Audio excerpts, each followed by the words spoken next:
How to go into it? فَكُّ رَقَبَةٍ, freeing of a raqaba, slave, or someone in bondage. أو إطعام في يوم ذي مسغبة, or the feeding of a poor person in the day of famine, day like the days that people are seeing in that part of the world, being days of hunger. We have fasted this Ramadan, we experienced the hunger and thirst of the fast. It's gone now, but for them it continues to go on. So think of these people, and inshallah participate and donate whatever you can tomorrow at UTD. Now I come to my main subject of tonight. It's a short Khatera about Salat. We know there are many benefits of Salat. First, I'm just going to enumerate a few of the benefits of Salah and then focus on one of them. Salah is, as we know, it's the second pillar of Islam. That's how important it is. And it's one of the best deeds. The Prophet said the best deeds is Salah on its time. When Salah time comes, it's the best thing to be done. Salah is also a remover of sins. And it's a protection for the servant of Allah. Someone who prays Fajr in Jama'ah or Fajr, he prays Fajr, he's in the protection of Allah subhanahu wa ta'ala. Salah also is a covenant.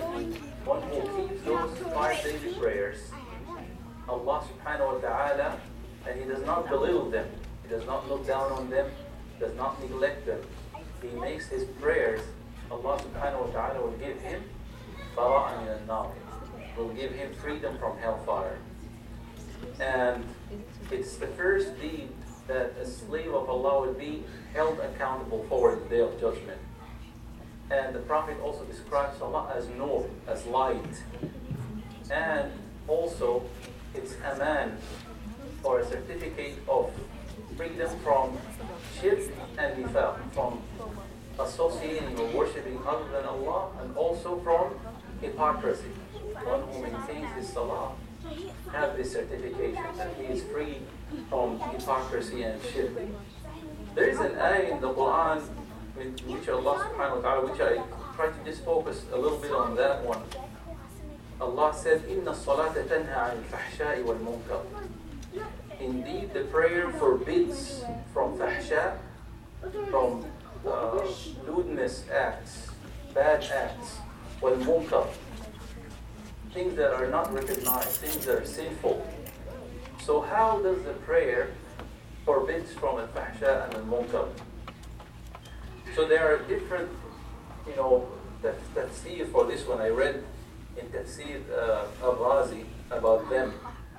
One of the opinions, which is a weak opinion, is that as long as someone is busy with establishing prayer, he is away from doing anything bad. That's one opinion. But this is weak because the time of the prayer is only short. You spend a lot of time sleeping, doing other things that could also prevent you from doing bad things. But how does the Salah really forbid you from fahsha and munkar? Some of them, the Mufassirun said that it's the prayer that's done with khushu', with a present heart. Someone who does the Salah with khushu' and khudu', with humility, focusing on Allah subhanahu wa ta'ala. This is the type of prayer that prevents from fahsha and munkar. Because when you come out from that type of prayer, you come out from it a different person than the person you have entered in. Your heart will have more light.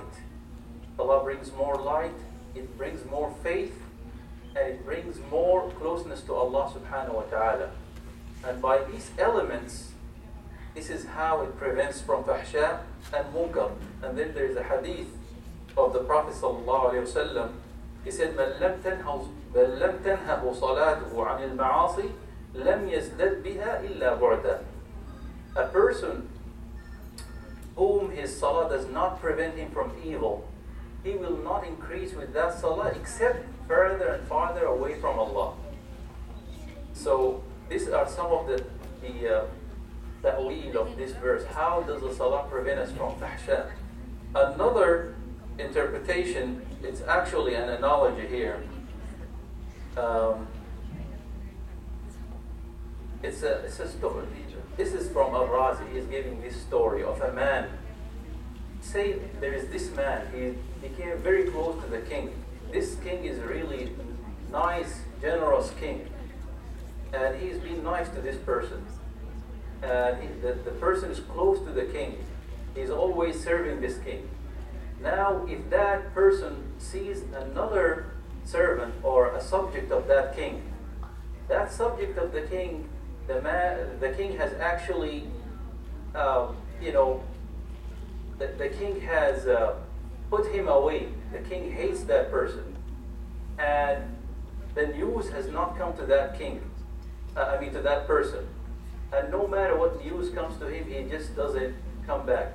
Do you think that person who's close to the king will leave the service of this nice king and go and serve that person whom the king has kicked out? This is like a person who's someone who's praying to Allah subhanahu wa ta'ala 5 daily prayers. He achieved with that prayer such a high rank with Allah. And then he leaves his prayer and goes and serves the shaitan. Shaitan whom Allah subhanahu wa ta'ala has cursed, and stay in the service of the shaitan. That could not be. So this is an analogy he actually gave about that. أقول قولي هذا أستغفر الله العظيم لي ولكم جزاكم الله خير.